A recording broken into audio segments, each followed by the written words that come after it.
Dunia dan seisinya adalah realitas keinginan dan kebutuhan manusia.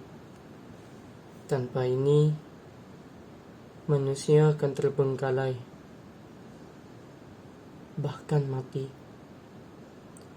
Hanya saja manusianya yang tidak bisa mengendalikan diri mereka sendiri, melupa bahwa tak selamanya keinginan harus terwujud, melupa bahwa kebutuhanlah yang menjadi prioritas penting untuk melanjutkan kehidupan, bukan keinginan ataupun angan. Sehingga tanpa kita sadari, kita terjebak di dalam dunia yang fana ini. Kita dikelabui oleh gaya hidup yang katanya jika kita tidak mengikutinya, kita menjadi kuno. Jika kita hidup berada di lingkungan seperti ini, kita justru malah terjebak oleh keterbatasan kreativitas, berpendapat, bahkan bergerak. Yang tidak lain, kita disebut kaum ikut-ikutan. Padahal manusia yang paling hebat adalah manusia yang berani berbeda, tidak mengikuti apa yang ada karena ia berani untuk menciptakan sesuatu hal yang baru. Justru karena adanya perbedaan itu, orang menganggapnya sebagai kemajuan dari manusia. Layaknya seseorang akan melihat titik hitam di atas kertas putih, terlihat warna putih lebih dominan banyak daripada titik hitam. Akan tetapi, ketika seseorang melihat titik tersebut, ia akan lebih memperhatikan dan memikirkan peran apa titik hitam itu di kertas putih tersebut. Hanya sayangnya, manusia belum menyadari itu sepenuhnya. Maka tidak heran juga di dunia ilmu psikologi ada pembahasan mengenai social comparison atau perbandingan sosial. Pembahasan tentang adanya perbandingan individu manusia dengan manusia lainnya yang berkaitan dengan kondisi, lingkungan, gaya, kemampuan, bahkan dalam hal keagamaan pun manusia mengalami perbandingan ini. Lalu, apakah kita yang pasti berada di lingkungan seperti itu lantas akan berdampak buruk pada kita? Berdampak pada mental yang kemudian tidak adanya rasa keberanian untuk menciptakan sesuatu hal yang baru? Tentu tidak. Segala sesuatu pasti bersifat positif dan negatif. Begitupun juga dengan ini.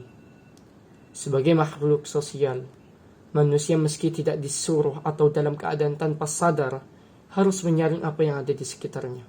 Menyaring yang artinya adalah mengambil hal yang penting dan membuang yang tidak penting. Cukup sederhana kan? Semua hal pasti ada sisi positif dan negatifnya. Di lingkungan sosial ini, keduanya adalah satu kesatuan yang berbeda di beberapa kepala. Bisa jadi, menurutmu mengamen adalah pekerjaan yang halal, dan belum tentu juga orang lain sependapat denganmu. Justru bisa jadi mengamen adalah pekerjaan yang hina, dengan dalih mengamen tetap bersifat meminta-minta. Lalu bagaimana kita menyaring hal yang seperti ini? Cukup sederhana. Kita hanya fokus pada diri kita lalu mengendalikan diri kita masing-masing. Karena pada dasarnya, hal yang baik dan buruk itu kita yang menciptakannya sendiri. Akan tetapi, jika kita mampu mengendalikan diri kita dalam posisi seperti ini, maka hal yang baik pun yang akan diterimanya. Kita jadikan tolak ukur kesuksesan orang lain sebagai motivasi untuk berani melangkah. Kemudian kita melakukan introspeksi diri untuk memperbaiki diri kita, yang kemudian akan berdampak pada hal yang positif, yaitu rasa kepercayaan diri. Setelah melihat itu semua, kunci di dalam hidup menjadi diri kita sendiri. Lalu bagaimana cara untuk menjadi diri kita sendiri? Yaitu dengan mengenali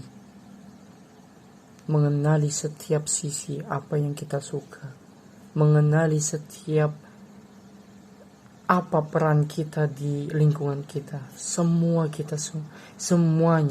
kita harus mengenalinya. Dengan itu kita akan bisa menjadi diri kita sendiri.